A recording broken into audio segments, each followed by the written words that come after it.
Welcome to the Oxygen Advantage podcast with your hosts, Oxygen Advantage founder Patrick McKeown and Daniel Paulson.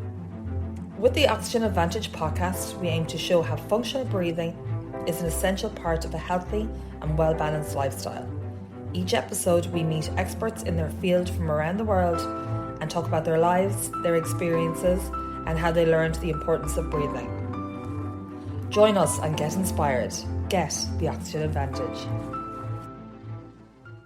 Shall I start off? How long, for example, has heart rate variability been recognized? Who are the researchers? Is it something that started in the last 10, 20, 30 years, 40 years? Yeah, good question. So heart rate variability was first initially found actually in the field of cardiology.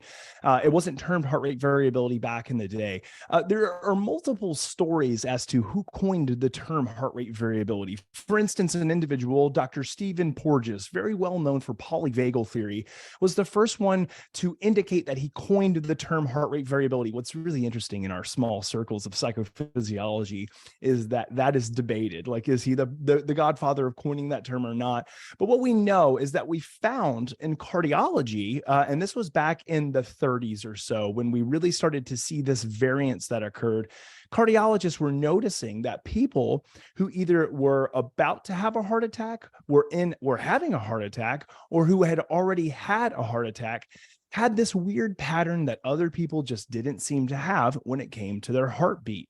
It wasn't ever initially thought from a cardiology perspective that the heart should operate like a metronome. We always knew that there was something that was causing kind of our autonomic nervous system to control, or I should say even to mediate the functionality of our cardiovascular system through pacing of the heart in different mechanisms. We knew that there was this process called respiratory sinus arrhythmia, which caused an increase of heart rate upon inspiration or inhale, and upon expiration or exhale, we saw a decreasing in heart rate. Now, initially, cardiologists didn't know what to make of that, but what they found was that these individuals, again, who either were about to have a heart attack, were having one, or who had previously had one, they did not have nearly as much of that fluctuation. Even when you started to pace their breathing and to slow their breathing down, we didn't see that fluctuation like we would with a quote unquote normal individual.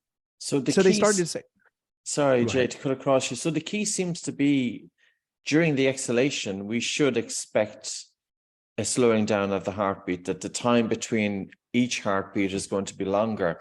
So it's not really about the inhalation. The inhalation typically is faster. It's the exhalation that we need to be looking at. And if an individual doesn't, so say, for example, you locate your pulse and you're focusing on your breathing and you're bringing your attention inwards and you're noticing that there's not all of that much of a variance from the inhalation to the exhalation, what can one do to improve it? Or what does it say about that individual at that time?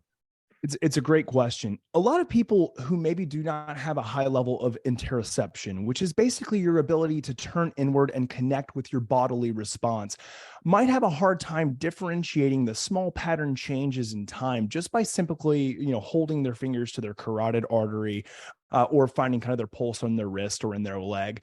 However, someone who's been well trained to kind of identify those subtle differences, and you can train someone very easily. I mean, it is very simple to kind of help people to follow kind of that just pattern of pacing. Obviously, it's not as specific as measuring something like heart rate variability, but you can train people how to do it in the moment. And one of the greatest tools and techniques that I use outside of any technology whatsoever is simply saying, let's first find the carotid artery or the carotid sinus that's located in the neck. It is a direct link to the pacemaker of your heart, which is the aortic arch of the heart.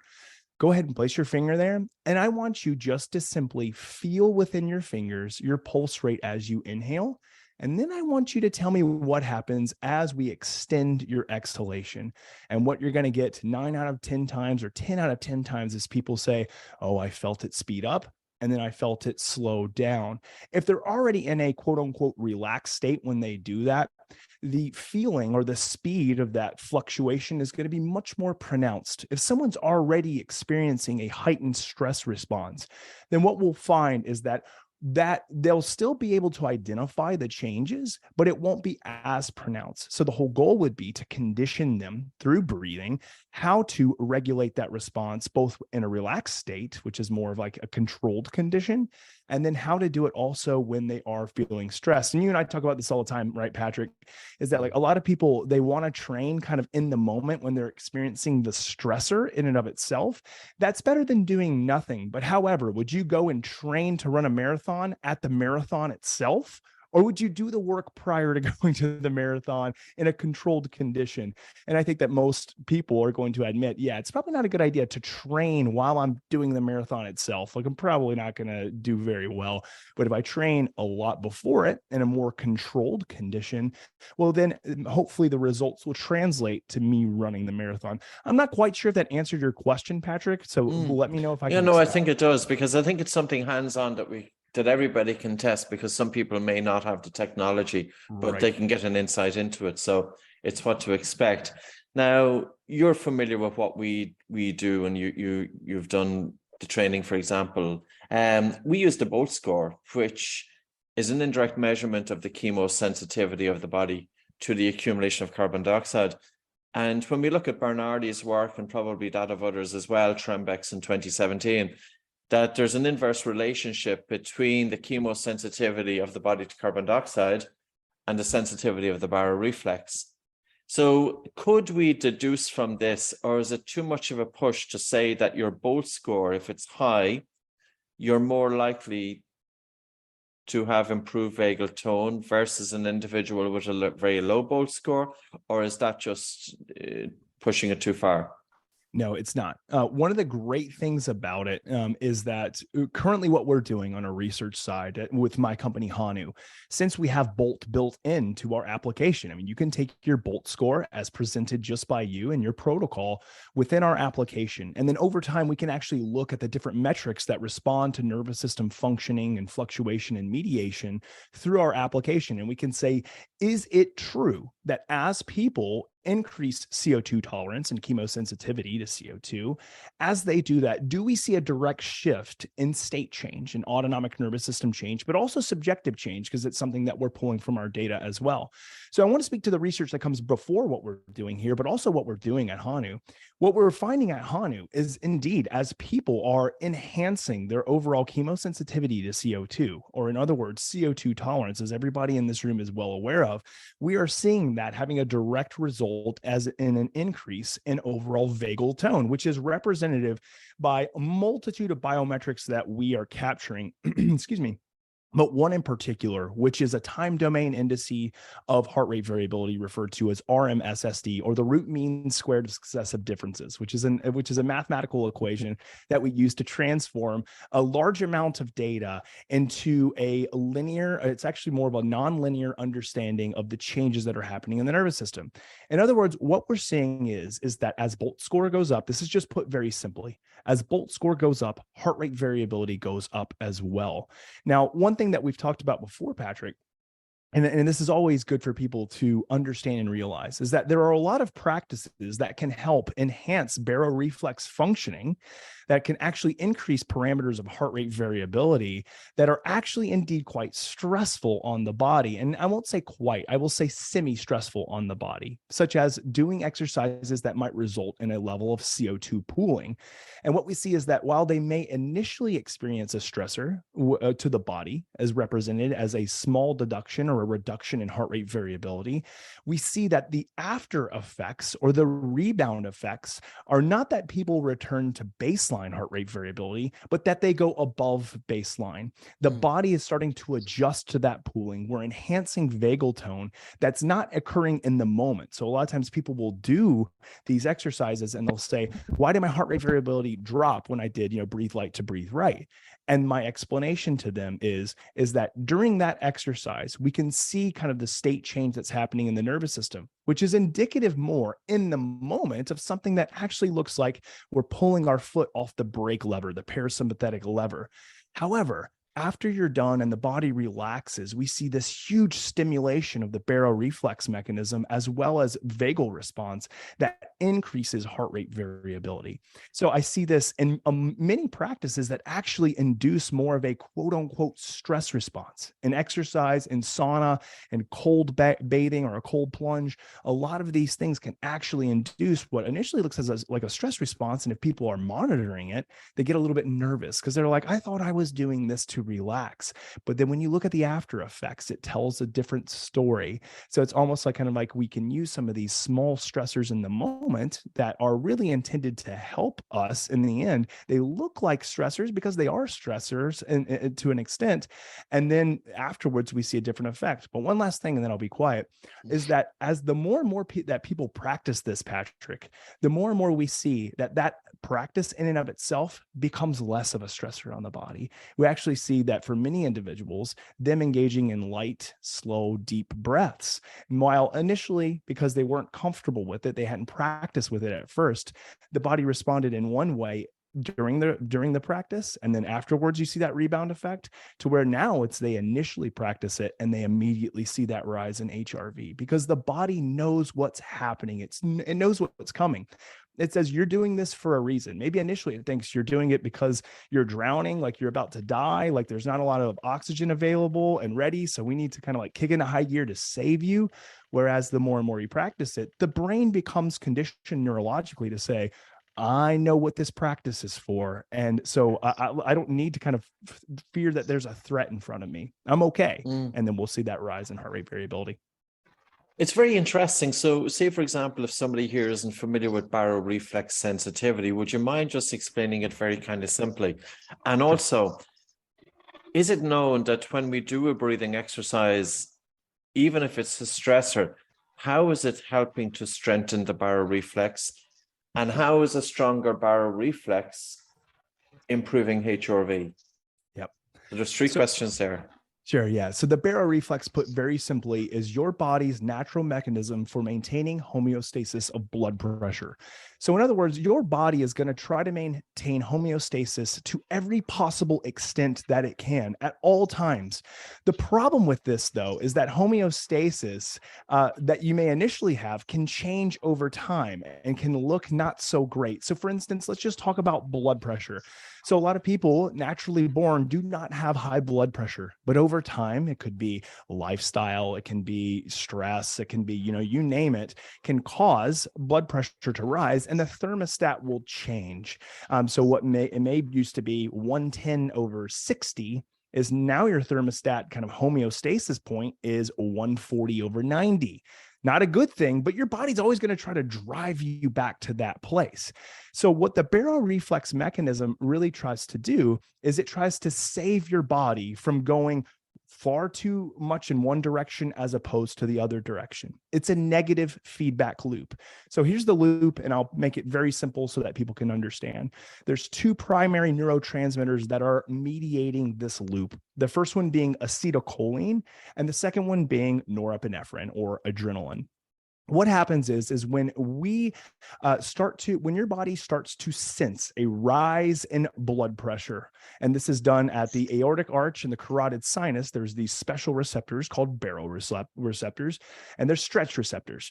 And when they notice that your blood pressure is starting to really rise and expand that area, it immediately kicks into high gear to help drive heart rate down. So acetylcholine is released, vagal stimulation occurs, and therefore heart rate variability is going to go up and heart rate is going to go down.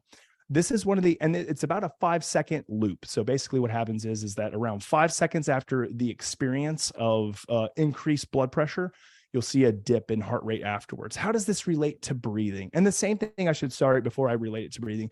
The same thing should be said in the opposite direction. If your heart rate or if your baroreceptors sense that blood pressure is low, it will indeed release norepinephrine and will actually cause more of a stimulating response to increase blood pressure and raise heart rate.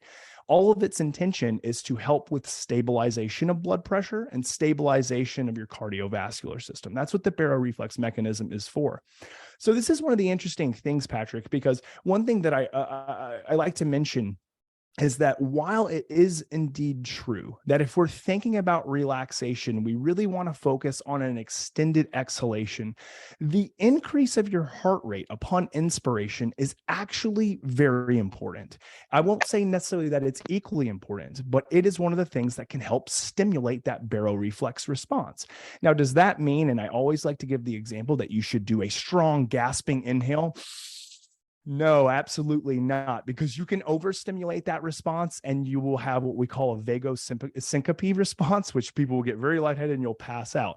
So if anybody has done, cyclical hyperventilation, which uses that type of almost like forceful inhalation, it can indeed stimulate a baroreflex response. But for the everyday individual who's not accustomed to practicing that, we just see people pass out a lot, and it's not a safe thing to do. There are a lot of cautionary things to watch out for. Not saying that cyclical hyperventilation in and of itself is a bad practice people should avoid, but it should also be approached with caution. Where, as opposed to the other breathing techniques that we talk about that are really more parasympathetically driven, are ones that typically work for most people, and there's not a lot of contraindications to them. So when we increase that inhale, what you're going to see again is through that process of respiratory sinus arrhythmia, heart rate is increasing significantly. So the space between heartbeats are actually going to shorten. Heart rate variability is going to decrease upon the inhalation. However, as you exhale, those time frames start to increase in terms of how much space between heartbeats there are. And so it's the whole cycle that really matters when we talk about variability, because variability is how much do they vary from one another within a time frame. So when we think about that inhalation to exhalation time frame, if they're varying very smallly from, or very small from one another, then we see a lot less heart rate variability. But if it's a lot of change across the respiratory cycle because of the extended inhalation exhalation range, well, that actually is quite promoting a baroreflex sensitivity that increases kind of our resiliency to stress in the moment. So I know that was a bit of a long-winded kind of answer, and you may have asked other questions that I didn't respond to in there. So let me know. No, I think this is wonderful. You spoke mainly about, so when we take this full big inhalation, that's the stressor response. So it's driving up the speed of the heart rate. And we know that when we have a really slow and relaxed exhalation, it's a relaxer. What happens though when we have a fast, sharp, hard exhalation? Can we consider that, is that a stressor, or is it just that it's not relaxing enough? Mm-hmm. Yeah. So the research is very clear that as you extend exhalation to an extent, because this is something that I think a lot of people may get a little bit confused. They say, oh, I could just kind of continue to extend the exhalation until I can't possibly like breathe out any longer. And that actually can be quite stressful on their body. There's great research that, we've done at Hanu, but we see kind of in the literature, the biofeedback literature, mostly done out of the University of Rutgers or Rutgers University with one of our advisors, Dr. Paul Lair. He's found that people have a resonant rate that typically amplifies heart rate variability the most. And what this resonant rate is referring to is a resonant rate of the cardiovascular system with the autonomic nervous system. So basically, how do they relate to one another in as much harmony or resonation as they can by stimulating the baroreflex response, by increasing heart rate variability, and then increasing respiratory sinus arrhythmia. So that one end is not great, but the other end, when that would be just kind of exhaling until you can't do it anymore. The other end is also equally as potentially detrimental. That sounded a little bit convoluted. It's detrimental. And the reason being is because it does not allow your system to reset. Remember, there's a 5-second lapse between your baroreceptors, but finding out that there is a need to drive one direction or another. Remember, acetylcholine down, heart rate, norepinephrine up, increase heart rate. There's a 5-second lapse, which means if anybody's following the literature, which I know probably everybody is in here, that a 5-second exhalation is about where a lot of people kind of find really good, kind of solid relaxation. A lot of people, it could be 6-second exhalation, 7-second exhalation. It might just depend on where that person's resonant rate. And I'm not the one who necessarily preaches that everybody you should find your resonance frequency rate and you should only breathe at that rate. But what's very interesting is that the reason that rate is kind of within that range is because we know, because of the speed of the baroreflex mechanism, if we want to incite sensitivity to it and our ability to connect with it, there's that 5-second time lapse that we really need to ensure that we're having upon our exhalation in order for our homeostatic mechanism to really catch up. And this then in simple terms, so if we have a client coming in the door and we say to that client, I would like you to breathe somewhere between 4.5 and 6.5 breaths per minute, and a good average would be 6 breaths per minute. So you're saying that this could be 5 seconds in and 5 seconds out, or 4 seconds in and 6 seconds out. Because a very common question that does come in, and thanks for the answer on that, is what happens if I slow down my breathing to 2 breaths per minute or 1 breath per minute? So pretty much what you're saying is that you get all that you need to get within the 4.5 to the 6.5 breaths per minute. There's no advantages, or is there, by slowing down beyond that? That's just a question, just to clarify that before. Yeah, I would say, anything below 8 breaths per minute within the literature has been demonstrated to significantly influence the baroreflex mechanism, increase respiratory sinus arrhythmia, and that's all the way down to 2 or 1 breaths per minute has been found. However, there are certain individuals, especially if they're tracking it with data, that will see that when they continue to extend their exhalation further and further and further to where they, maybe they started at 5 breaths per minute and now they're at 2 or 1 breaths per minute, that they'll just say, I thought like more is better, but I don't feel better. And my data, like my HRV is starting to plummet when I do that. And I would say, okay, that's time to take a step back. But I've met people, and I met some serious meditators. So people who have meditated for years and years and years. And when they meditate, like they're getting their breathing rate down to 2 breaths per minute, 3 breaths per minute, and they're not doing it conscientiously. It's just, that's organically what is happening. And we see again that their metrics fly off the roof. But again, that's a lot of practice. It's a lot of time. It's a lot of connectivity to their body and a high level of interoception. So I wouldn't say that, it's detrimental. It could be, but what I will say is that the research vastly indicates that there's no significant benefit from dropping below 4.5 breaths per minute. There could be, but for the majority of people that have been in these research studies, we don't see enough of a benefit to say, yeah, keep practicing it that way. Okay. I'll probably just ask a couple more questions because I think there's so many people wanting to get in, Jay. And listen, I think this is great. When we do breathe light, so I've got 2 questions. When we do breathe light and there's an accumulation of carbon dioxide, is the mechanism by which the increase of carbon dioxide known to stimulate the vagus nerve or known to increase the sensitivity of the baroreflex, is that known? Because normally, if you look at Lehrer's research, he never spoke about carbon dioxide, or at least I haven't came across a whole lot about hypoventilation or reducing breathing volume to stimulate the vagus nerve. He's always talked about the cadence of breathing, resonance frequency breathing, for example. Is it known that the link between carbon dioxide and how it is helping to stimulate the vagus nerve or improve the sensitivity of the baroreflex? Yeah, this is a wonderful question and something I think should be certainly be clarified, because if you look at the extensive amount of biofeedback literature, and if people are not familiar with biofeedback, it's essentially utilizing breathwork pacing type practices, but having data that you're watching in real time that is indicative of changes within your physiology. So it helps people to kind of understand what is working effectively for them and how it's changing kind of within their body. And the reason that can be so important is that you might have a lot of clients, that people in this room, that when they do a breathwork session or they do a meditative session or they do any other session, they might at the end of it say, wow, that was really good. I think I'm feeling a lot less stressed. And that's great. We call that, a subjective appreciation of what you're doing. However, if you add, and this is where the biofeedback literature is amazing, if you add the biological component where people can actually see the objective change in their physiology, for so many individuals, it resonates and they say, oh, it's not me just, playing psychological mind games that this breathing stuff works or this meditative stuff works. I'm actually seeing physiological kind of hard science change, if you will. I don't like that word, but I'll use it.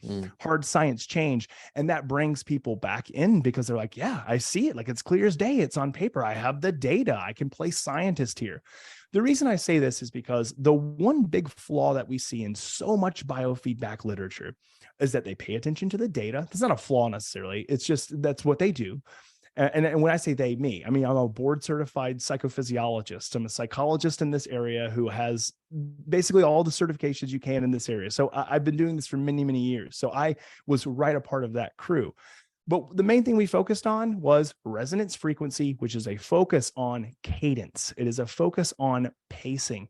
Now, there are discussions that many biofeedback practitioners have with their clientele regarding mechanics and diaphragmatic breathing. That's a huge term that's used in biofeedback, is diaphragmatic breathing. However, people like it or dislike it. That's the word that's used in the literature. But one thing that is not talked about, which comes back to your question, is the biochemistry of breathing. It's light breathing. It's allowing for CO2 pooling. Then one of the main reasons I talked to Paul Lair about this, and then I'm going to give more of kind of my view on vagal stimulation via CO2 and the research that is out there. The one thing that has been really interesting for him is he said that he has been fearful of more of a light breathing that allows for CO2 pooling with his clientele, because he was afraid, especially kind of within the research domain and clinical domain, of exciting people's anxiety, or basically having people kind of go into an anxiety panic attack. So he's like, the thing for me would be just to focus on mechanics of breathing, but really cadence more than anything. And you know, when you're a hammer, everything you see is a nail, right? So his research really kind of was that lens, the pacing of breathing, resonance breathing, protocols for resonance biofeedback, and so forth. However, there have been scientists who have done studies, and they have looked at changes in physiology that occurs and vagal stimulation that occurs when we induce CO2 pooling.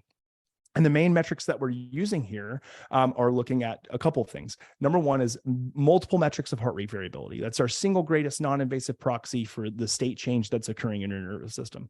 The second would be looking at changes in cortisol, and then changes in different neurotransmitters that we know are related to our HPA axis, mainly epinephrine, norepinephrine.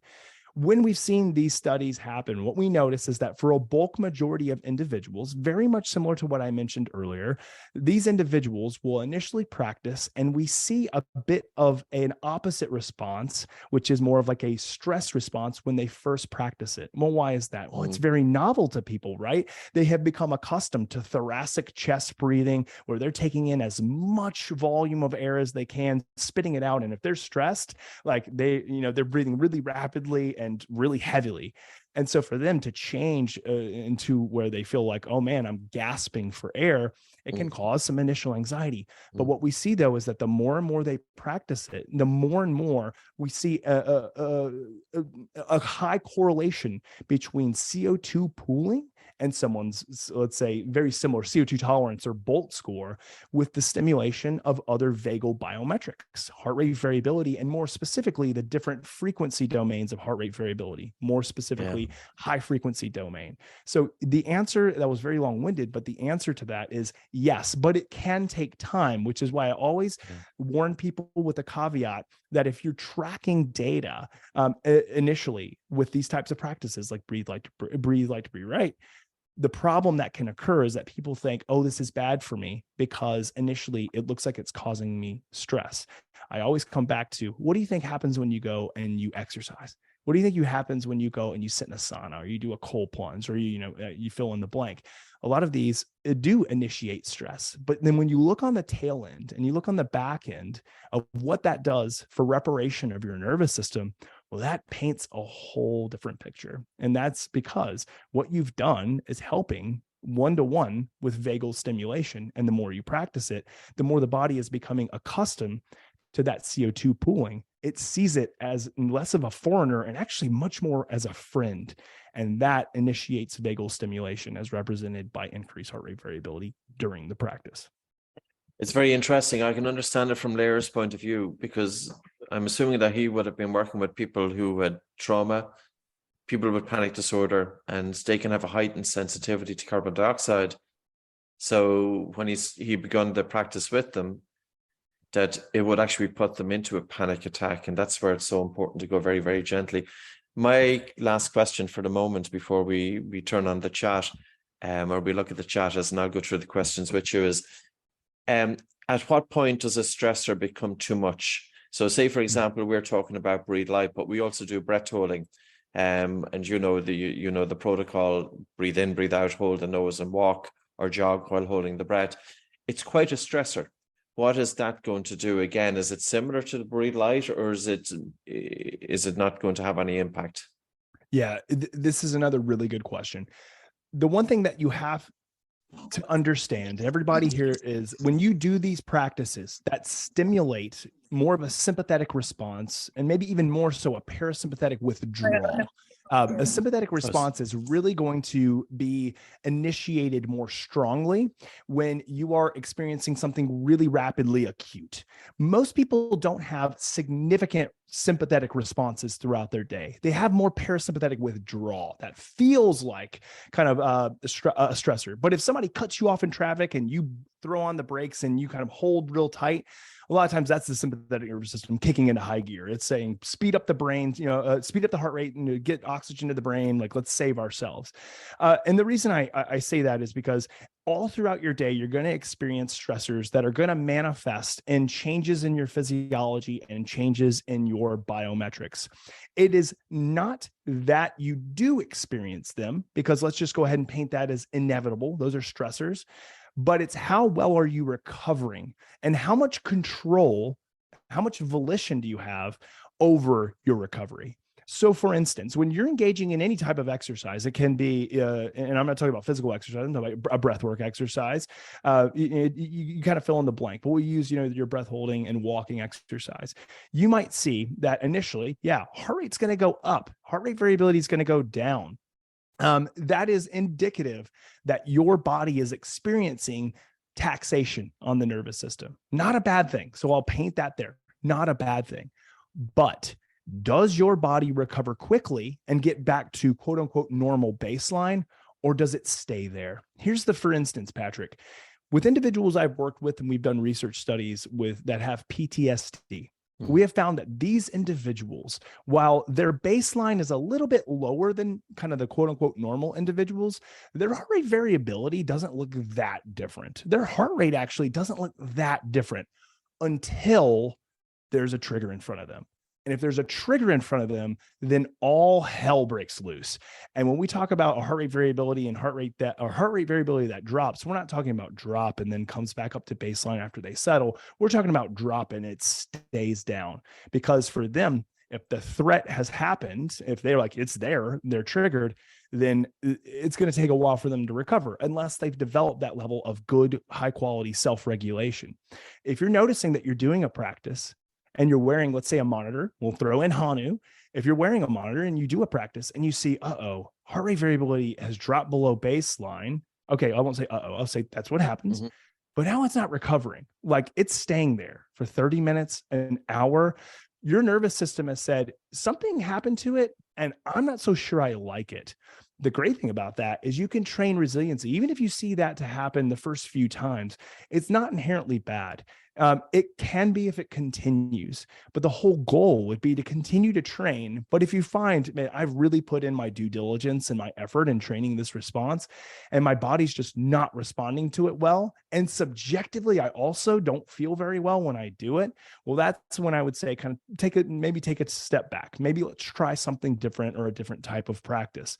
So again, just to kind of recap there, after doing those kind of stressful breathwork based practices, it's normal to see a dip. But what it's not normal to see, especially the more and more you practice it, is a dip that stays there. Because a dip that stays there means that your nervous system is continuing to be taxed. You're continuing to secrete cortisol. You're continuing to secrete epinephrine, norepinephrine. So if you're wearing a monitor that's tracking heart rate variability in real time, like with Hanu, I always tell people it is synonymous. If you see heart rate variability drop and you see it stay down, know that that drop required your body to secrete cortisol. It required your body to secrete norepinephrine and epinephrine. And if it is not rebounding, then it is continuing to secrete those things. That is happening. Now, we need all of those things to mobilize energy. But if we're sitting here kind of just doing our work, going throughout our day, that's not a normal response that our body should have. If we're running and exercising, if we're doing things that are inherently stressful, well, that is a normal response. So it's one of the key components here is context is key. So say, for example, somebody does a breath hold exercise and that happens, or HRV drops and it takes a long time to recover. We would change gear then, is what you're saying, and don't do such a long breath hold. Maybe do walking with the mouth closed, maybe do relaxation, massage, slow breathing, light breathing. So because the autonomic nervous system is taxed, and we could think of people like chronic fatigue syndrome, you're talking about PTSD, people with long COVID and people with other autoimmune issues going on. It's really about going very, very gently. And over a period of time, you could be talking, 3 to 6 months to help to build up resilience, or what would be the expectation with this group? It really just depends. It's very highly individualized. And I would say this is kind of one of the major benefits of tracking with data is we can see, like, if you see that you are doing a practice and someone really commits to it for 2 weeks, but baseline heart rate variability is just dropping. That person's nervous system is being taxed and it's not having time to recover. So the more and more you put on it like that, the more and more we're not going to see recovery happen. And we know recovery is key. So it really just depends. And this is why, I always tell people I'm a huge proponent of data, but I'm also not a proponent of data. I'm a proponent of data for the reasons I just said, but I'm not a proponent of data if it turns into people using it as a self-fulfilling prophecy without doing any other check-in. If that's the case, it's garbage. Throw away the device that I sell, throw away everything kind of on your wrist. I want people to be able to utilize that data in order to inform. So it's going to be different in terms of the timeline for everyone. What do you mean by that? So is it that you put so much stress on yourself to try and get your metrics up that the additional stress you put on yourself is actually having the opposite effect, is it? Oh, 100%. So we know that for a lot of hard chargers, especially, or people just who are generally anxious or have a past history of trauma, we're very highly competitive with ourselves. And if we see that our numbers aren't moving in the quote unquote direction that we want it to move, then it can become very frustrating. And the more and more we will then act and try to make those numbers change. And a thing that I talk about all the time is that these practices should be done with passive volition. That's a coined term that Paul Lehrer uses, Dr. Paul Lehrer. What passive volition means is that data can be a really great guide because it tells us in real time what's going on with our physiology. But the more and more you try to make it change, the more and more it's going to have the opposite effect. So if you see heart rate variability going down during a practice and you try harder to make it go up, what do you think happens? It goes down and down. It's like telling somebody, I want you tonight, an insomniac, think about this. If you have someone with insomnia tonight, I want you to try really hard to sleep. I want you to do it. Sleep, try. You think that's going to work? No, absolutely not, right? They're going to have a horrible night and they're going to be like, but the doc told me to try. So it's really taking a passive volition approach.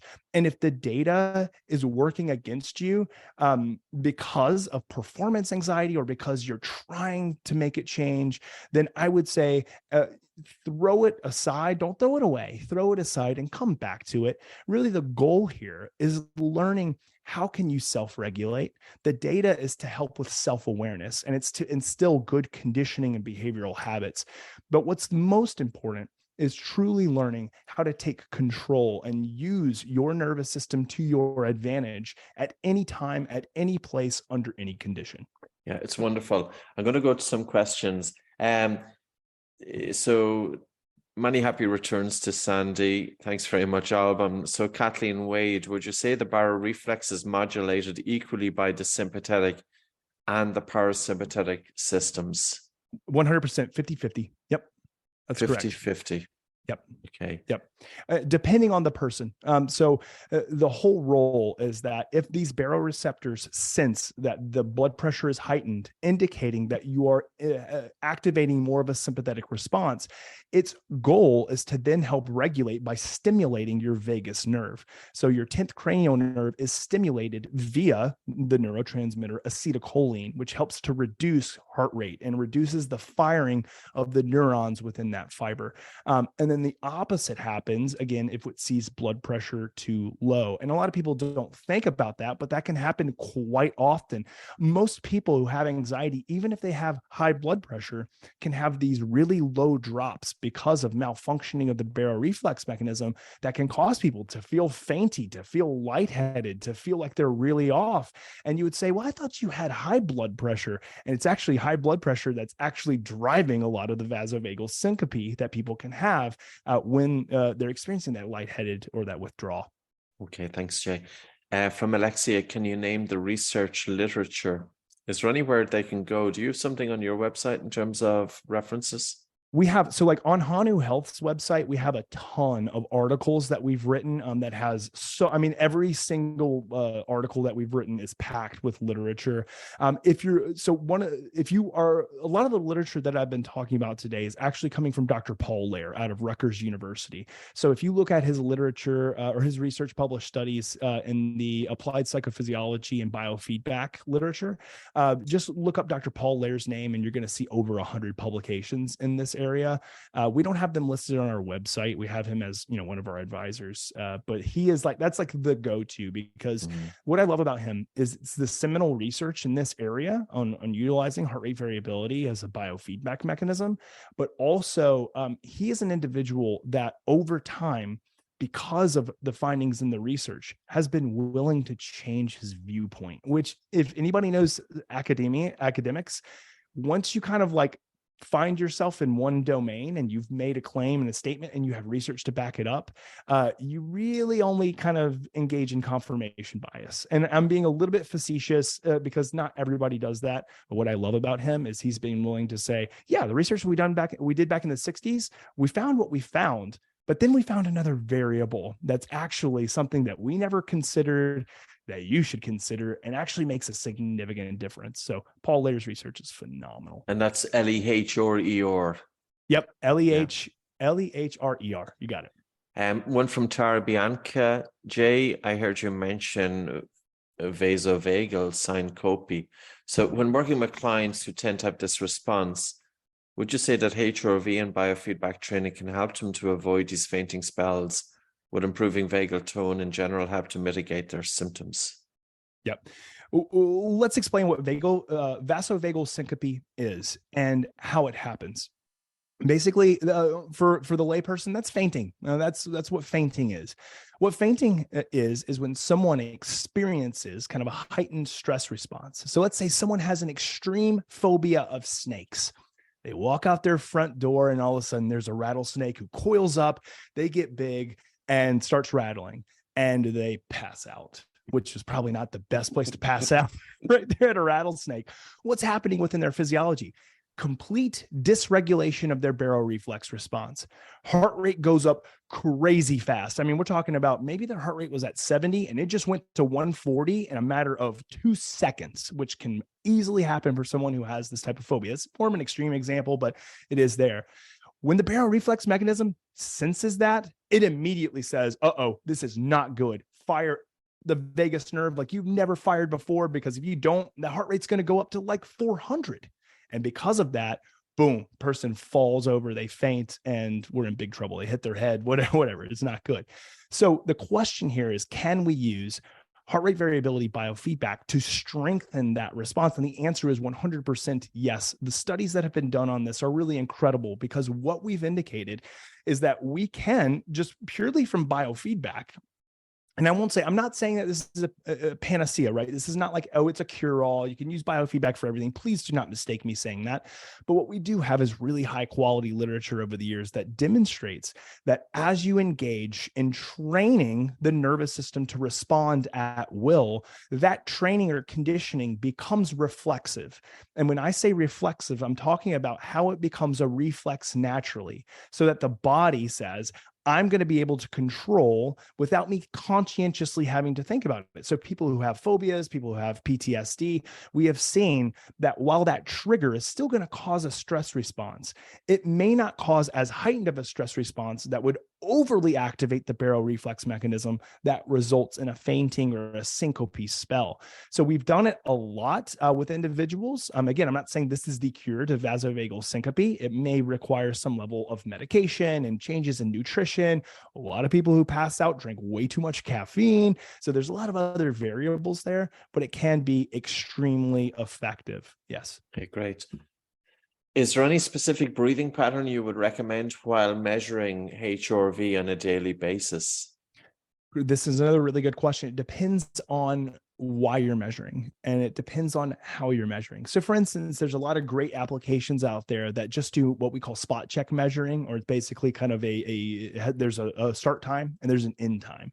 So I'm starting my reading here and I'm ending my reading. Think of things like Elite HRV for training, really good to assess kind of what's the status of the nervous system at that given time. That's more or less related to recovery. And a lot of people are utilizing this more for sports recovery and exercise recovery than they are for stress and mental health. There can be application there, but not as much. And then we'll kind of also talk about, like, those are applications for spot checking. I'll talk about breathing there. And then there's other trackers, which, again, I'm not trying to like add a shameless plug for my company, but Hanu is a continuous heart rate variability monitor. So we're looking at it under all conditions all day. So obviously, like, paying attention to your breathing pace, while good if you can do it all day, it's probably not something you're conscientiously thinking about. But if you start and end kind of an HRV reading, it's a lot easier to kind of think through how you're pacing. So the answer to that question, very simply, is you do not have to have a specific breathing pattern. You just want a consistent breathing pattern. Some people just find that they sit back, they relax, and they don't even think about it. Most people still naturally slow their breathing down, but they're not intentionally trying to slow their breathing down. That's one way of doing it. The other way of doing it is you could just pace your breathing. So there's plenty of apps where you can use, even in Hanu, you can pace your breathing for a snapshot, and that's fine. It's just all about consistency. My recommendation is to not pace your breathing, allow it to be natural. I think you're going to get much more indication of your full true autonomic nervous system recovery. You're going to inflate different parameters of heart rate variability when you change your breathing. Hopefully that's been well established today. Breathing is the number one mediator or catalyst for change of heart rate variability. So it's all about consistency, not finding a certain pattern. Do you have, Hanu, do you have your device there? Can we see it? Or Oh, I have to lift my shirt up. Brian's got it on. Brian has got it on. Brian, and I've got it around my chest too. Okay, so, yeah. Cool. So basically you're wearing it there and it's giving you feedback. It's going to your phone, is it? Yeah. So it's on my phone, which is right here. Yep. So it's streaming, it streams data in real time. And so the whole intention behind this is to provide updates on changes in the nervous system at any given moment. And so what we're doing is we're monitoring. We're saying, is the nervous system responding or changing in accordance to what's going on within your internal or external environment? And when it does, are you staying stable? Are you dropping below your baseline all day long? Are you staying below your baseline during certain days that are typically rough? I want to see if I can pull it up right now. We're working on our development app right now. So this is a different version than I normally use. Yesterday was an awful day for me. Like, it was just really stressful. And so I was below my baseline, like a bulk majority of the day, simply just because I was stressed. But it gave me kind of the awareness of, this is on the other application, so I'll have to show it later. But I could just see it clear as day. I was like, oh, that's not a good day. That's the opportunity for me to self-regulate. That's the opportunity to take my time, do my breath work, do my biofeedback, do my meditation. So yeah, that's it. So you're kind of feeling stressed, but then you have the app that's telling you or confirming that you are stressed. So it's kind of that you've got a greater incentive then to do something about it when you're seeing it objectively. Yeah. And the testimonial too that we're getting from a lot of our users, Patrick, is that a lot of people are finding that these metrics are helping to be preventative. So they're actually showing when things are starting to go on the downward steep climb, if you will. And they're saying, oh goodness, like, it's helping me to catch it earlier, because it wouldn't be until, I got home and I exploded on the kids, or, I yelled at a coworker, or I just kind of was feeling that tension and anxiety and anger.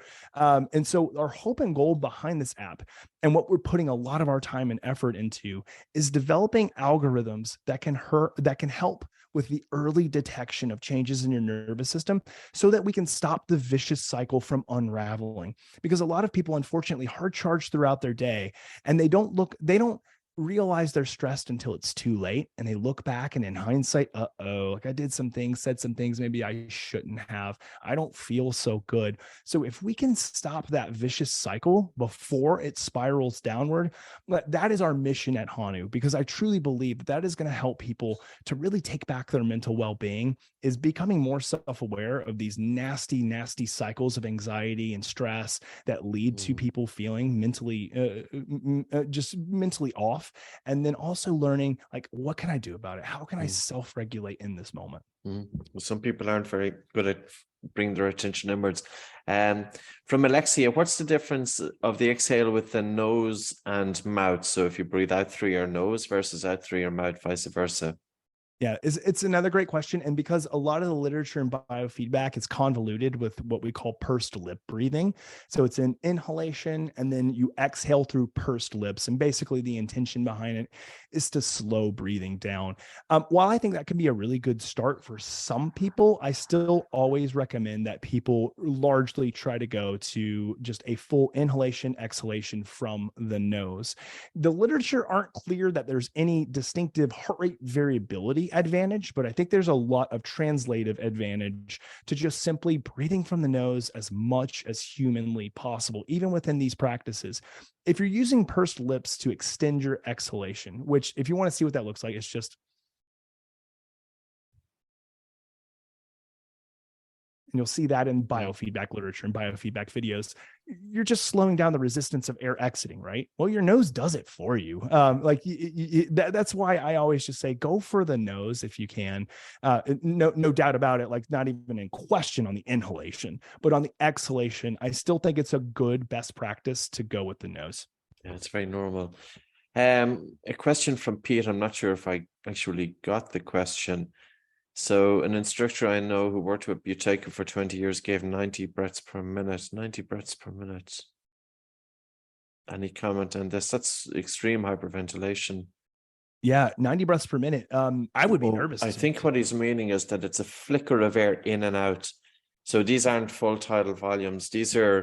It's maybe not 90 breaths per minute, but such a rapid breathing, but almost that you're just exchanging dead space. So it's a stressor. It's still increasing CO2, but you have the increased CO2 combined with rapid breathing. Yeah, understood.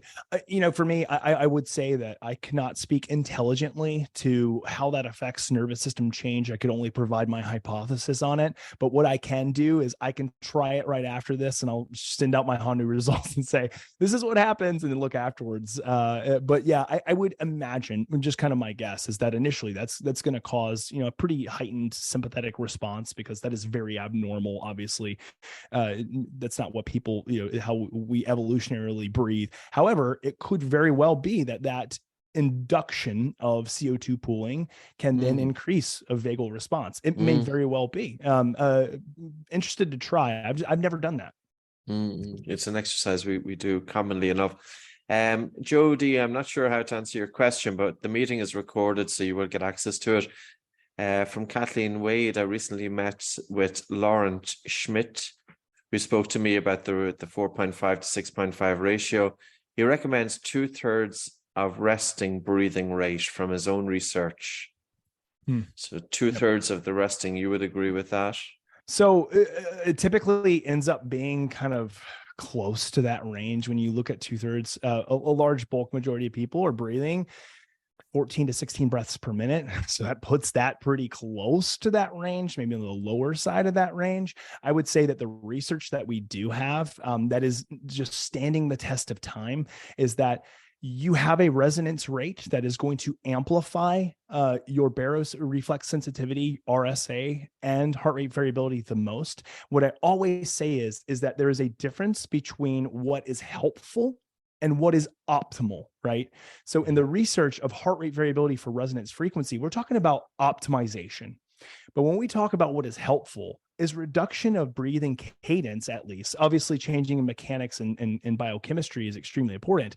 But in terms of cadence, the research is very clear. It's really below 8 breaths per minute and a sweet spot around the 5.5 to 6 breaths per minute. But if you can find that optimal rate, which is something that we offer on Hanu, you can take the full resonance frequency protocol and find where is your optimal resonance rate within the app, and then breathe at that rate. So yeah, the 2/3 of resting breath rate, it's probably going to be pretty close. And it's going to be, I don't know if it's necessarily going to be in that optimal range, like resonance breathing, but it's certainly going to be in that helpful range.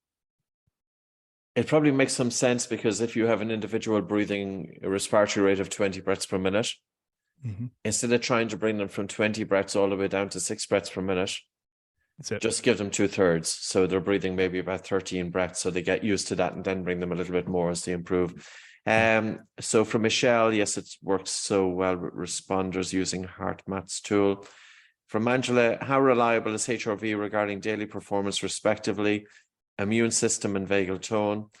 I realize, sorry, this is a long one. My Bolt score is more reliable when it comes to an indication of my daily performance. Some days I don't feel good.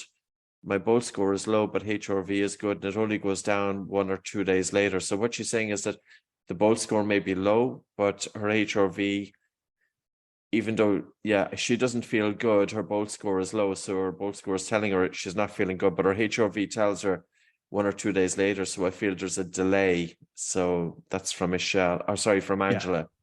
Yes. So there's 2 things that I want to mention about this. Yes. So what we notice is that depending on the individual, that when we look at HRV as a recovery metric for exercise, so basically how well is the autonomic nervous system adjusting to exercise, removing the huge covariate of psychological stress, which is the largest covariate here.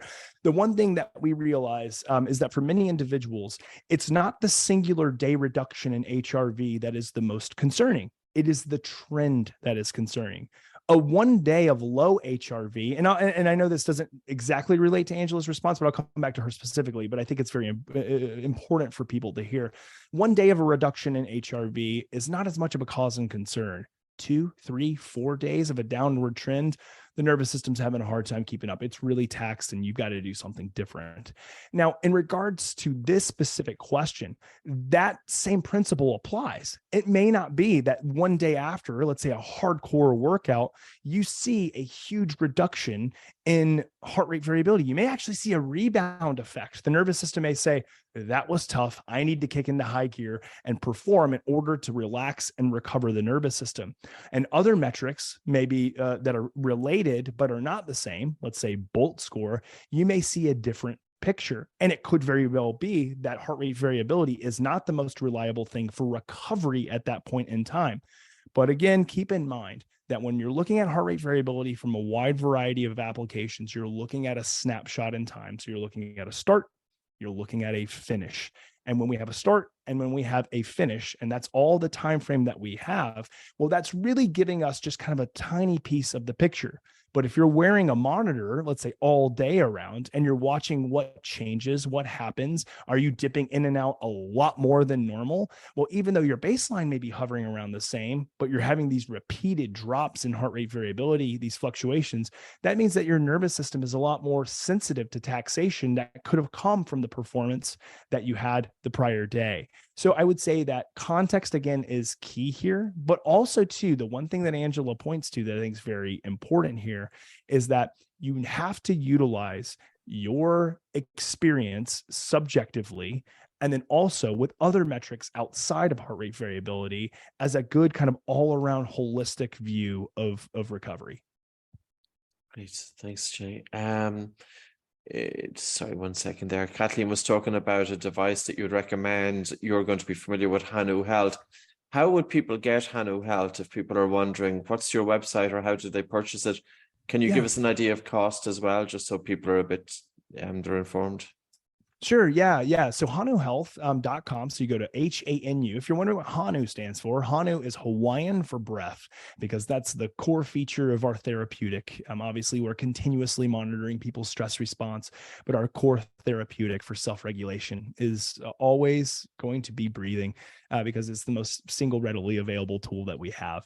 So you go to hanuhealth.com. You can purchase there. It's $299, which gives you the device and access to the software for for 12 months. But we also have a coupon code for everybody in Oxygen Advantage that will get you 20% off. So you just use coupon code OA. So OA, and that will give you 20% off.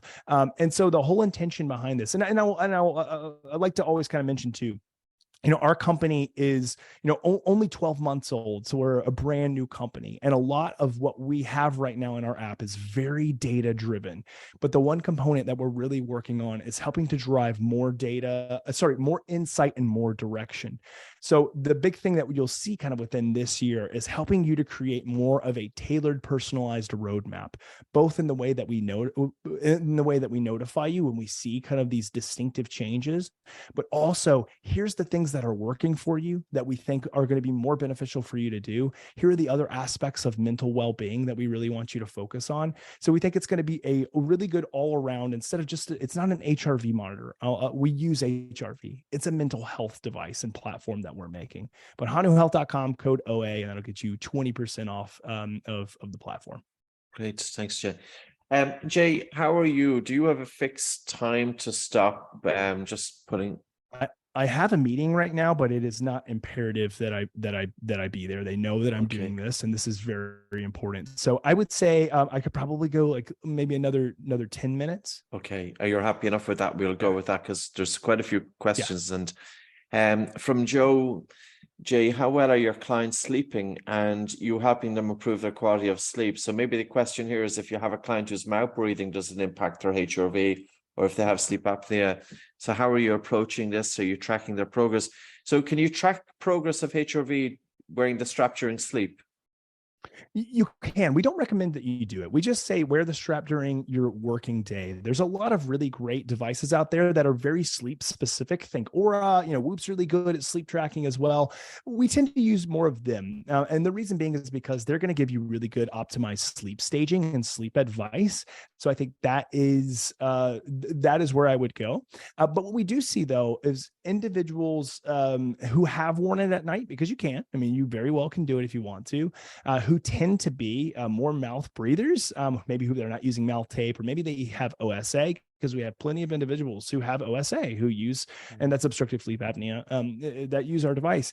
We find that they tend to have a much more suppressed heart rate variability. And not only that, but especially if they go into fits where there's any type of nasal clogging or any time where they're gasping for air, we have seen, and there's evidence not just at Hanu, but in the literature, of heart rate variability going down into the low single digits. We've seen examples of individuals who heart rate variability has been like at a steady 15 or 16 milliseconds and then drop down to 2 or 3 milliseconds. That's almost like if they were exercising pretty heavily when they're sleeping. And a lot of it comes from nasal blockaging, obstructive sleep apnea. It comes from mouth breathing. There's a lot of great research in that avenue to be done that we're working on. And we're also looking at how does the use of biofeedback mechanisms and daily continuous stress tracking, how does that translate to better and higher quality sleep? So we're collecting data right now and doing studies on that. And what we're finding, which is really great, is very much consistent with the literature, is that people report better overall sleep quality and sleep quantity when they're actively engaging, not necessarily even with Hanu, but with more self-regulation techniques. It just happens to be with Hanu for us. But the more you learn to self-regulate, the better you sleep. Excellent. What would you say about HV swallow, mouth breathing techniques that tend to shut down the frontal region vascularization of the brain to reset and reroute the brain and shift patterns and habits? Have you come across that before? I'm not quite sure actually what that question means. I'm sorry. I don't think I can speak intelligently to it. Sorry, Album. I don't know either. Yeah. Sure. My question is, some breathing techniques tends to hyperventilate, but to my beliefs, it's again the law of nature, because you're lowering the vascularization of the frontal lobes region.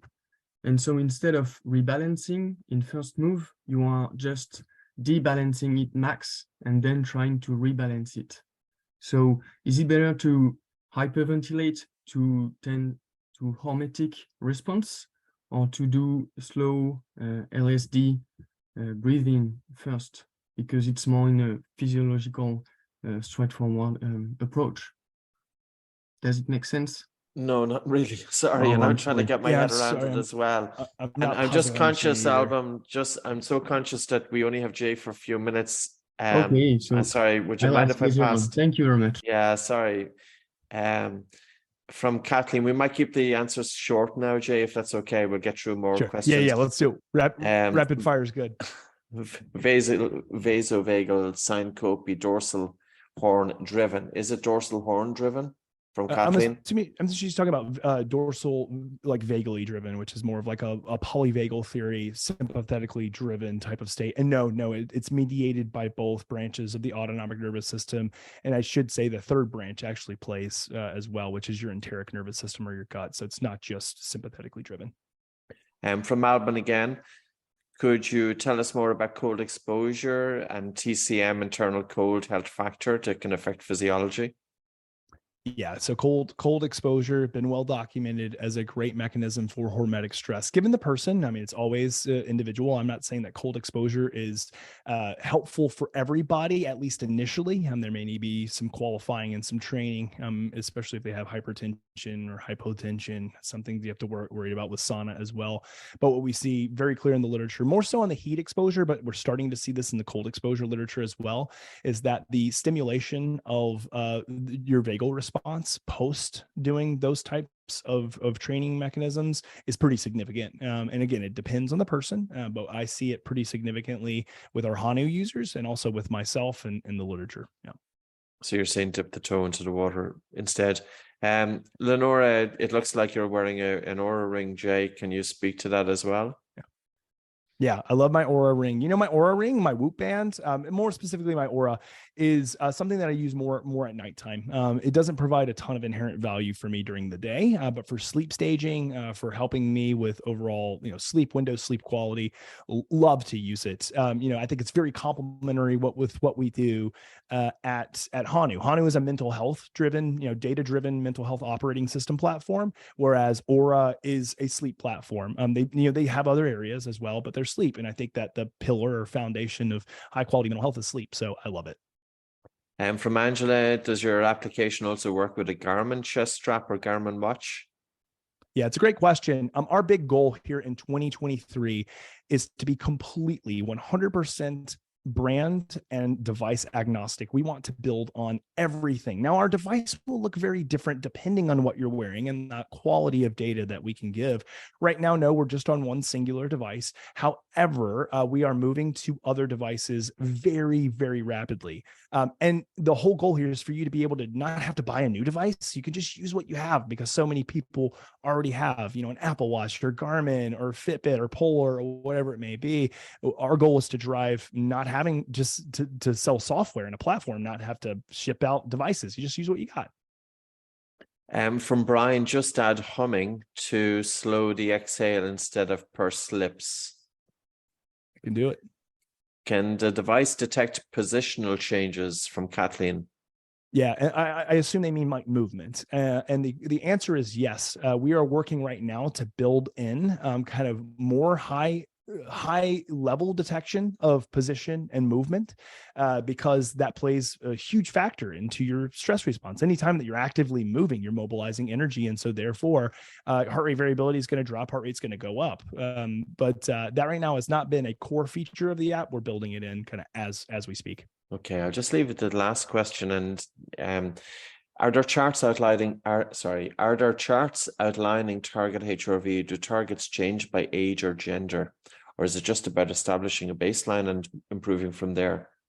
Yeah, this is a great question because it was something that you brought up earlier, Patrick, that I think would be really important for us to visit, is because people, they see kind of like these charts where they say, oh, here's kind of where the average is, and I fall either well below it or maybe I'm at it and I want to get higher.